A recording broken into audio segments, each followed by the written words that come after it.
امام نور قرآن ہے۔ کہ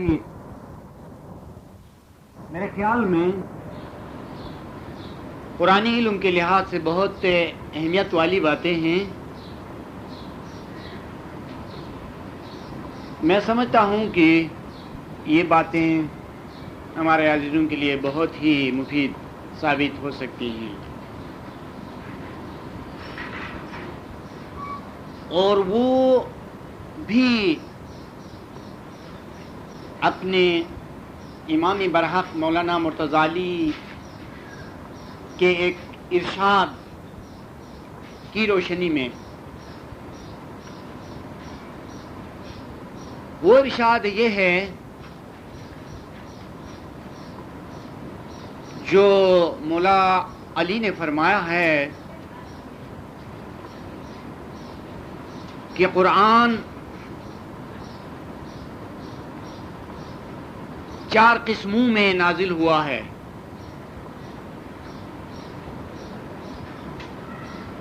یعنی ایک اعتبار سے، ایک لحاظ سے قرآن کے 4 حصے ہیں،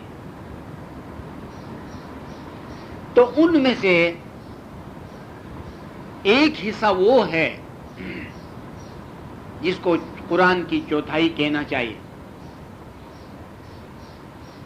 کہ اس میں عیان طور پر نمایاں طریقے سے مولانا علی کے بارے میں آیات ہیں۔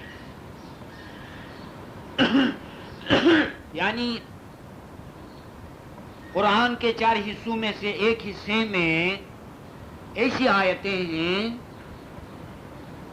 جن کے متعلق مفسرین نے مان لیا ہے کہ یہ آیات امامی عالی مقام مولانا علی کی شان میں ہیں۔ تو قرآن کی 1/4 میں ایسی آیتیں ہیں، اور وہ کون کون سی آیتیں ہیں، کس قسم کی آیتیں ہیں، ان کے جاننے کے لیے عالمی شیعیت کے کتب سے اور تفاسیر سے پتہ چل سکتا ہے کہ کون کون سی آیتیں نمایاں طریقے سے مولا علی کی شان میں نازل ہوئی ہیں،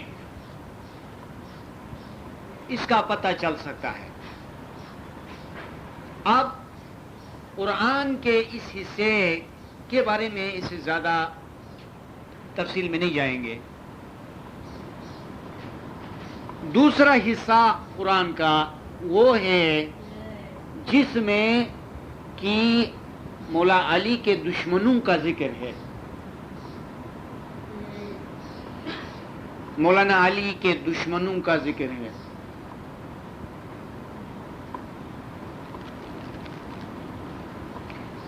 اس مقام پر ہمیں ذرا سوچنا چاہیے کہ یہ کس طرح ممکن ہے، حالانکہ آپ عزیزوں میں سے تقریباً سب نے قرآن کو عبارت سے اور ترجمے سے پڑھا ہے، ان کو اب تک اس بات کا پتہ نہیں چلا ہے کہ قرآن میں کہیں کوئی ایسی آیت ہو جس میں فرمایا گیا ہو کہ علی کے دشمن ایسے، علی کے دشمن تیسے۔ ظاہر میں ایسی کوئی بات نہیں ہے، لیکن جب مولا نے فرمایا تو ہم پر واجب ہوا کہ اس مطلب کو سمجھے۔ وہ اس طرح سے ہے کہ رسول اللہ نے ایک حدیث فرمائی تھی، اور وہ حدیث یہ ہے، اللہم والی من والاہ و عاد من عاداہ، اے بار خدایا جو علی سے دوستی رکھے اس کے ساتھ تو بھی دوستی رکھنا، اور جو علی سے دشمنی کرے تو بھی اس سے دشمنی کرنا۔ آپ جانتے ہیں رسول جس بات کے لیے دعا فرماتے ہیں وہ بات ایک واقعی حقیقت کی صورت میں موجود ہوتی ہے. یعنی اگر رسول کسی مطلب کے لیے دعا کرتے ہیں تو وہ مطلب دعا سے پہلے ہی حاصل ہوا ہوتا ہے. ہاں وہ مطلب بعد میں حاصل ہو یا پہلے، لیکن رسول جس چیز کے لیے دعا کریں گے وہ ایک امکانی حقیقت ہوگی. اب اس حدیث کی روشنی میں آپ غور کریں کہ واقعاً خدا نے ان تمام لوگوں سے دشمنی کی ہے جن لوگوں نے امام سے دشمنی کی تھی. تو اس کا مطلب یہ ہوا کہ خدا کے ذاتی دشمن نہیں ہیں، اور ہوں گے بھی کیسے؟ وہ تو خدا ہی ہے. دشمنی اور دوستی دونوں کسی برابر والے سے ہو سکتی ہے، اور خدا مخلوق سے بہت بلند و بالا ہے، اس لیے وہ کس طرح کسی مخلوق سے حقیقی دشمنی کرتا ہے.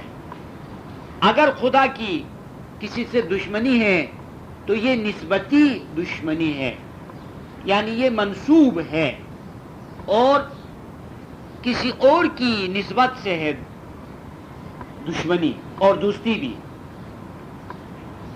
وہ یہ کہ اس دنیا کے اندر جو زمانے کے پیغمبر سے دشمنی کرے گا خدا اس سے دشمنی کرے گا،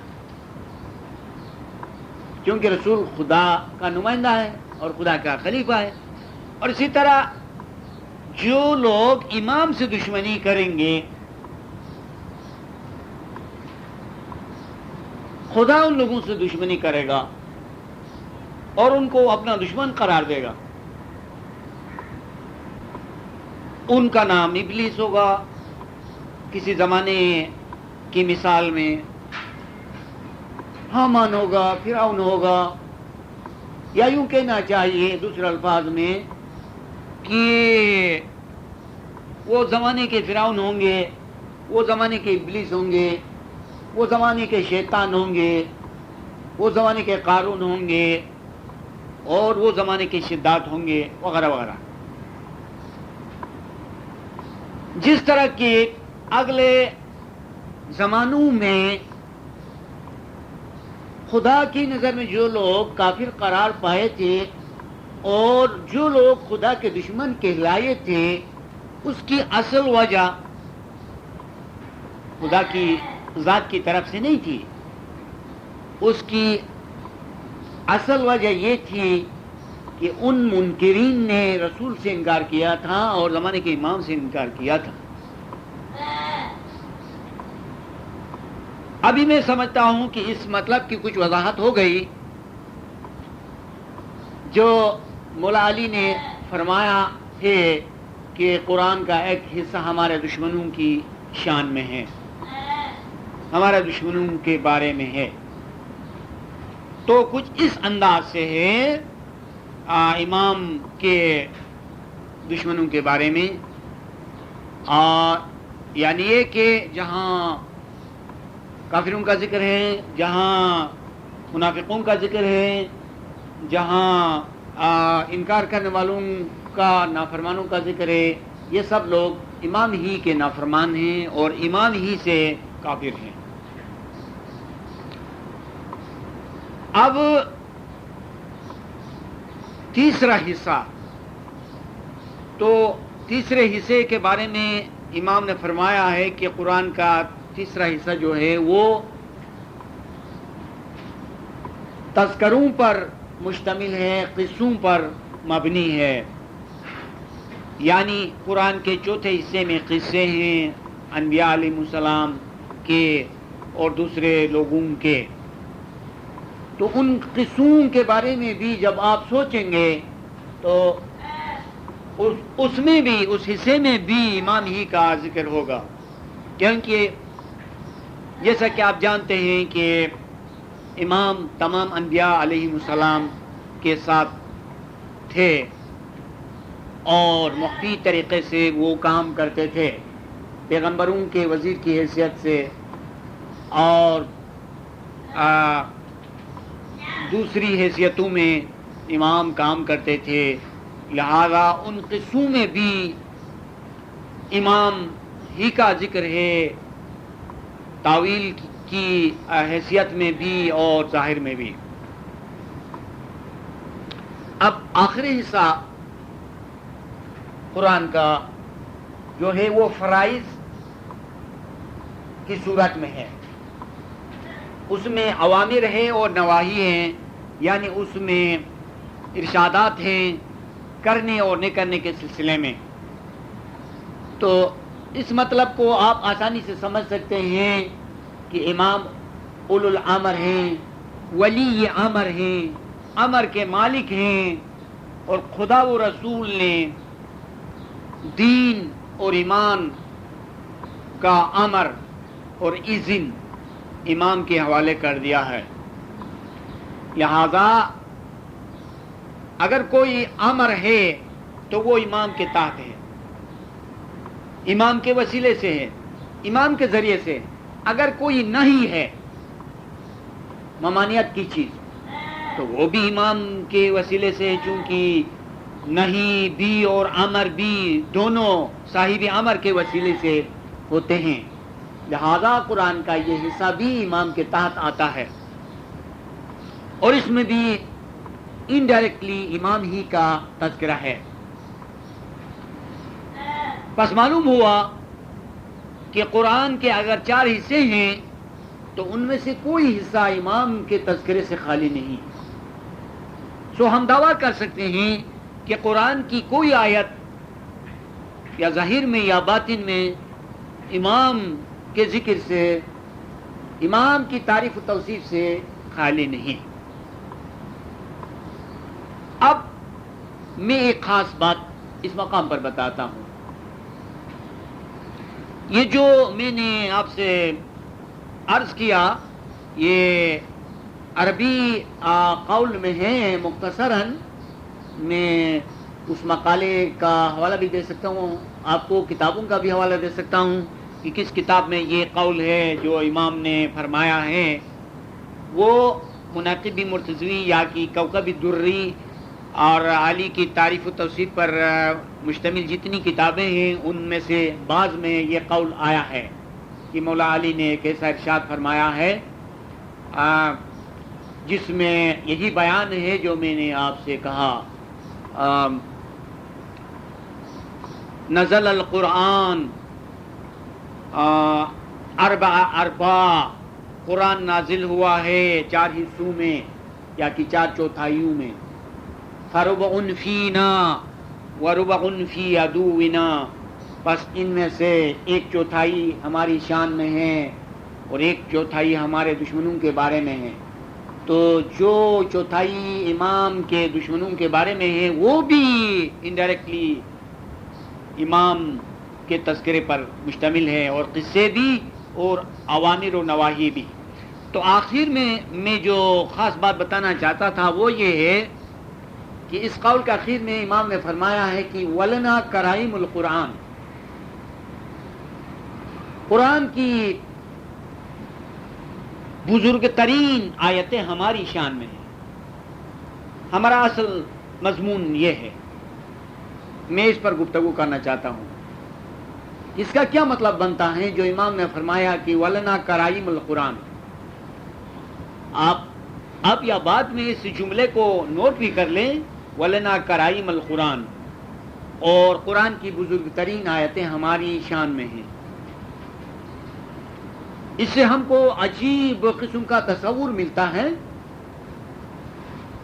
اور وہ یہ کہ پتہ چلتا ہے کہ قرآن کے اندر بڑی سے بڑی آیتیں بھی ہیں اور چھوٹی سے چھوٹی آیتیں بھی ہیں۔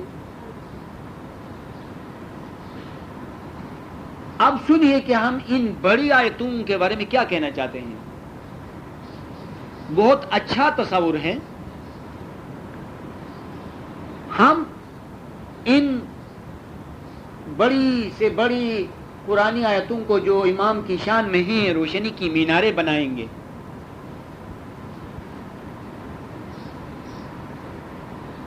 اور قرآن کو ایک دنیا قرار دیں گے یا کم سے کم ایک شہر. قرآن کو ایک شہر سمجھیں گے. قرآن کا تصور ایک شہر کی طرح, سٹی, لائک اے سٹی کریں گے. اور ان کے اندر جو بڑی سے بڑی آیتیں ہیں جو امام کی شان میں ہیں ان کو روشنی کی مینار قرار دیں گے. کیا؟ روشنی کی مینار, لائٹ ہاؤسز. اب ان میناروں میں سے ہر ایک کی چوٹی پر امام کی معرفت کی لائٹ بلب سجائیں گے, اور پھر امام کے علم اور امام کی معرفت سے قرآن کا شہر جگمگ جگمگ ہو جائے گا. اور قرآن کے شہر کی ہر چیز امام کی روشنی میں, امام کے نور کی روشنی میں نظر آنے لگے گی اور بہت ہی رنگین اور پر رونق ہوگی.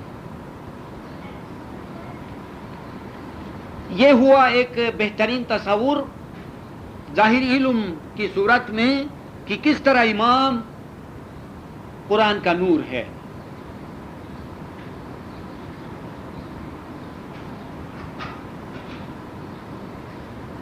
کیونکہ امام کس طرح قرآن کا نور ہے اس کی دو مثالیں ہیں.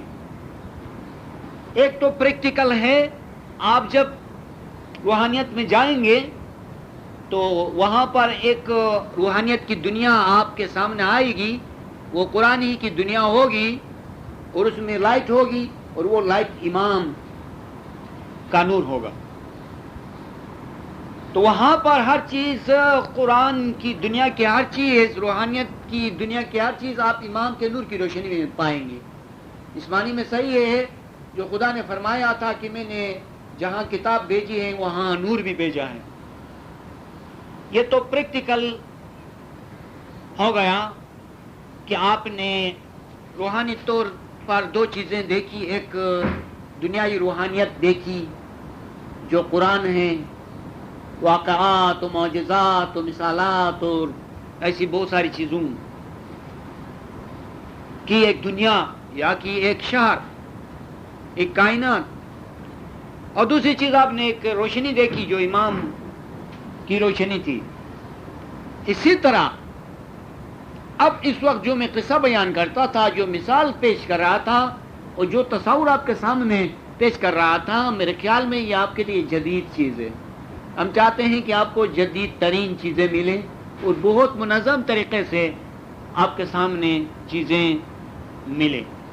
تو میں نے کہا جن آیتوں کے بارے میں امام نے فرمایا ہے کہ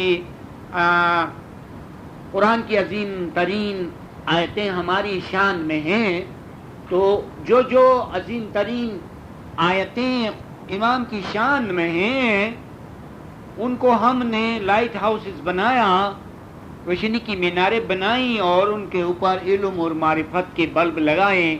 تو پھر ان بلبوں کی روشنی میں دنیا یہ قرآن جگمگ جگمگ ہونے لگی اور دنیا یہ قرآن امام کے نور میں مستغرق ہو گئی, ڈوب گئی.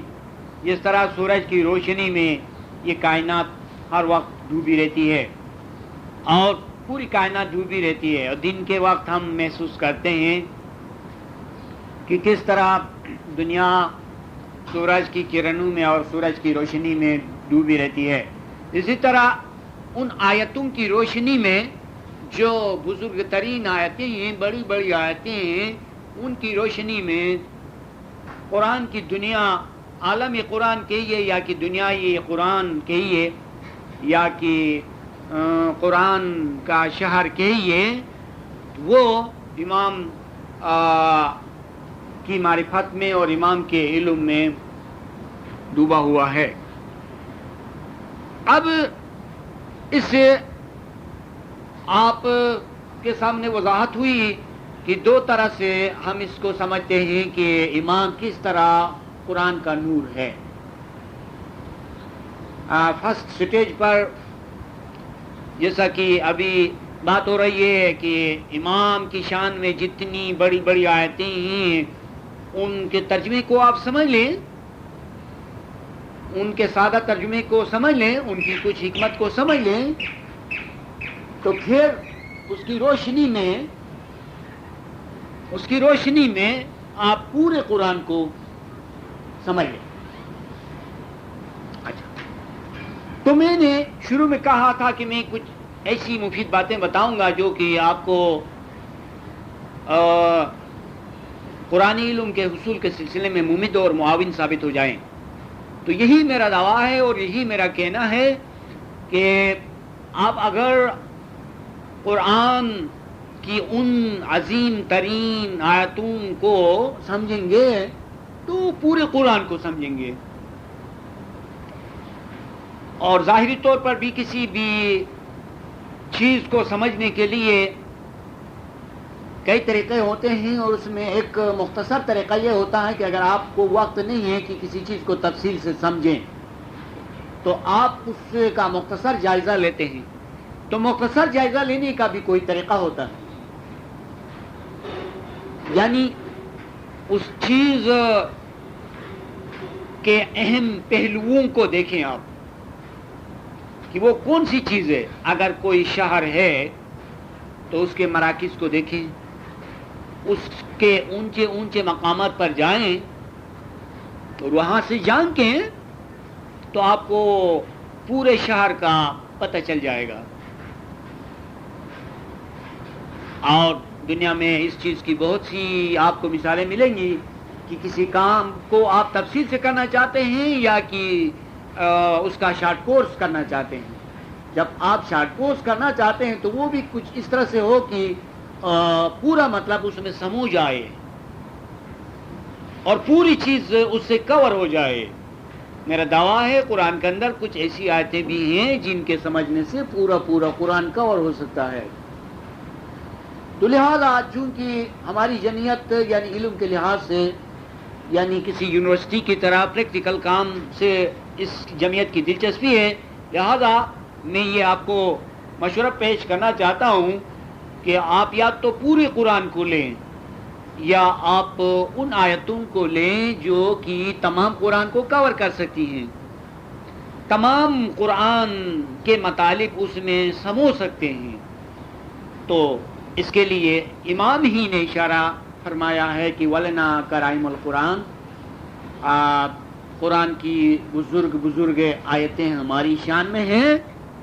تو اب سے آپ تہیہ کر کے رکھیں کہ قرآن کی بزرگ آیتیں جو ہیں وہ آپ سمجھیں، اس کے مطلب کو آپ سمجھیں، تو پھر ہم آپ سے اس سلسلے میں بھی مشورہ کریں گے۔ مثال کے طور پر آپ دیکھیے، اس بیان کو یہاں رکھیں اور اس کے سائڈ میں جائیں۔ میں نے ایک دفعہ کچھ قدرتی طور پر یہ طے کیا تھا یا کہ میرے دل میں ایک بات آئی تھی، وہ بات میرے نزدیک بہت اچھی تھی۔ وہ کیا بات تھی؟ میں نے سوچا تھا کہ قانون کل کے نام سے کی چھوٹی سی کتاب لکھی جائے۔ آپ کو معلوم ہے کہ یہ بات مجھے کہاں سے ملی تھی؟ قرآن پڑھتے پڑھتے، کیونکہ قرآن کے اندر کچھ ایسی آیتیں ملی تھیں کہ ان کا تعلق کلیے کے طور پر تھا۔ اب جانتے ہیں کلیہ کسے کہتے ہیں؟ تو فارمولا کو کہتے ہیں، اور کلیہ لغوی طور پر ایسی بات کو کہتے ہیں جو کہ وہ قانون کی حیثیت رکھتی ہے۔ کلیہ، اس کلیے سے یہ ہوا، اور اس کلیے کو کلیہ اس لیے اور اس معنی میں کہا جاتا ہے کہ اس کے اندر یعنی کل کا قانون ہوتا ہے، تمام باتوں پر اس کا اطلاق ہو سکتا ہے، اس لیے اس کو کلیہ کہتے ہیں، اور شاید انگلش میں فارمولا کہتے ہیں۔ کتنی اچھی بات ہے کہ قرآن کے اندر بھی کوئی فارمولا ہو یا کوئی کلیہ ہو۔ ہاں، قرآن کے اندر کلیہ ہے، اور میں نے اس کے ساتھ ڈیل بھی کیا ہے۔ شاید آپ نے خیال نہیں فرمایا ہے، ایمان شناسی کے سلسلے میں جو تیسری جلد ہے اس میں نے ان آیاتوں کو لیا ہے جن میں کل کا ذکر ہے. مثلا ایک آیت ہے، اس کا سبجیکٹ ایسا ہے کہ یعنی کل سے اس کا کوئی کنسرن نہیں ہے، تو کل سے اس کا کنسرن نہیں ہے. لیکن کوئی آیت ایسی بھی ہے جس کا کنسرن کل سے ہے، آل سے، جیسا کہ آپ کہتے ہیں کہ وَكُلَّ شَيْءٍ آسَيْنَاهُ فِي إِمَامٍ مُبِينٍ. یہ ایک کلیہ ہے، یہ قانونی کل میں آ سکتی ہے کیونکہ اس کے اندر کل کا ذکر ہے. کل کا اس معنی میں اس موضوع سے ذکر ہے کہ کل یعنی تمام چیزیں یا کہ ہر چیز امام مبین کی ذات میں لمیٹڈ ہے، محدود ہے، سموئی ہوئی ہے. تو یہ ایک مضمون کا کلیہ بن گیا. اسی طرح وَكُلَّ نَفْسٍ ذَائِقَةُ الْمَوْتِ، اور ہر جان، ہر جی موت کا مزہ چکھنے والا ہے. یہ بھی ایک کلیہ ہے کیونکہ اس کے اندر کل کا ذکر آیا ہے. کل من علیہ فان، زمین پر جو بھی جیو رہتا ہے، جو لوگ زمین پر رہتے ہیں وہ سب کے سب فنا ہو جانے والے. یہ بھی ایک کلیہ ہے. تو لہذا ایسی آیتوں سے قانونی کل بن سکتا ہے.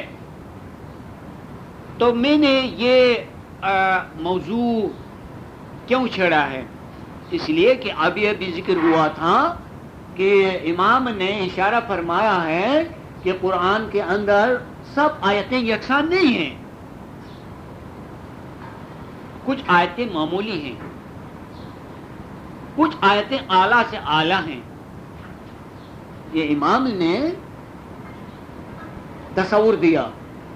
اگر ہم کو پتہ چلے کسی طرح سے کہ قرآن کی اعلیٰ سے اعلیٰ آیتیں ہیں جن کے اندر قرآن کے بہت سے مطالب آ سکتے ہیں، تو ہم ان کو فالو کر سکتے ہیں، ان کی پیروی کر سکتے ہیں، ان کی حقیقت کو سمجھنے کی کوشش کر سکتے ہیں، اور پھر اسی طرح سے قرآن ہم سمجھ سکتے ہیں. اور قرآن اگرچہ ایک کائنات ہے، ایک بحری بے پایان ہے، لیکن ہم اس کو مختصر سے مختصر کر سکتے ہیں. سمندر اگرچہ بہت زیادہ ہے، اس کو آپ تولے ماپیں تو اس میں بہت وقت لگے گا، لیکن ایک جہاز پر بیٹھیں آپ اور سمندر کو نیچے چھوڑیں، سمندر کی سطح سے آپ جائیں اس کنارے سے اس کنارے تک پہنچیں، تو آپ نے سمندر کو ختم کیا. اس کی کیا ضرورت ہے کہ آپ سمندر کو تولنا چاہتے ہیں؟ اس تولنے سے کیا ملے گا آپ کو؟ آپ سمندر کے اوپر سے جائیں، سمندر سے یہ فائدہ اٹھائیں کہ وہ آپ کے زیر پا آئیں، اس کو پامال کریں اور آپ پہنچیں منزل مقصود کو. جس طرح ہمارے عزیز استاد نے کہا کہ علم میں کوئی گمراہ بھی ہو سکتا ہے، یہ بات صحیح ہے. سمندر میں تو لوگ ڈوب جاتے ہیں، اس طرح علم میں بھی لوگ مستغرق ہو جاتے ہیں، غرق ہو جاتے ہیں. لیکن علم ہلاک کر دینے کے لیے نہیں ہے، علم رہنمائی کے لیے ہے، علم آنکھ بن کر منزل مقصود تک پہنچانے کے لیے ہے. تو لہذا آپ اس سارے علم کو اپنے پاؤں کے نیچے لائیں اور علم کی سطح سے آپ چلیں، منزل مقصود کو پہنچیں. تو قرآن کے اندر بھی اس کا اشارہ ملتا ہے کہ خداوند عالم نے بہت سے لوگوں کو علم کے اندر گمراہ کر دیا ہے.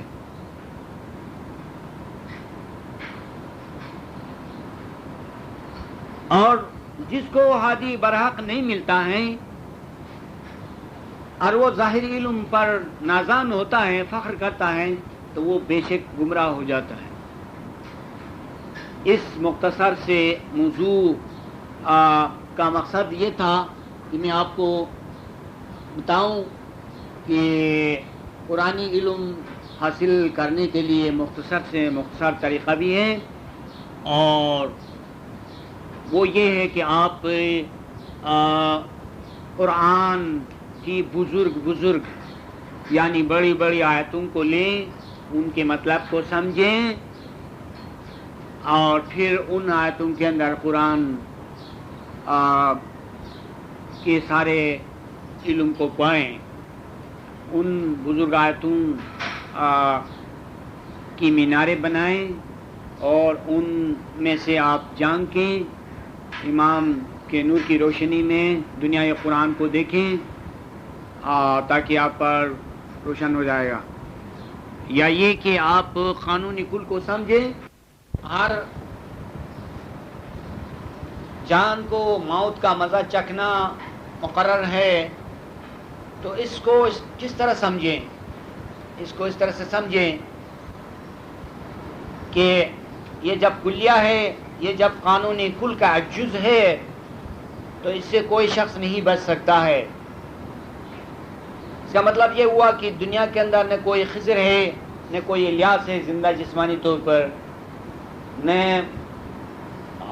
آسمان پر عیسیٰ ہے، نہ کوئی کسی مقام پر ایسا کوئی مہدی ہے، کوئی نہیں ہے سوائے امام زمان کے، اور امام زمان بھی ہیں تو اس طرح سے کہ وہ جامع تبدیل کرتا ہے اس قانون کے تحت۔ اس قانون سے کوئی نفس نہیں بچتا ہے، یہ قانون کل اللہ تعالیٰ کا ایسا ہے۔ اس قانون کل کو اس طرح سے سمجھیں تاکہ آپ کے لیے یہ مطلق قانون بن جائے گا، اور قطعی طور پر آپ کو فیصل کر کے بتائے گا کہ دنیا کے اندر جو لوگ ہیں یا جس طرح سوچتے ہیں کتنا غلط سوچتے ہیں، اور کس قدر قرآن کے برعکس سوچتے ہیں۔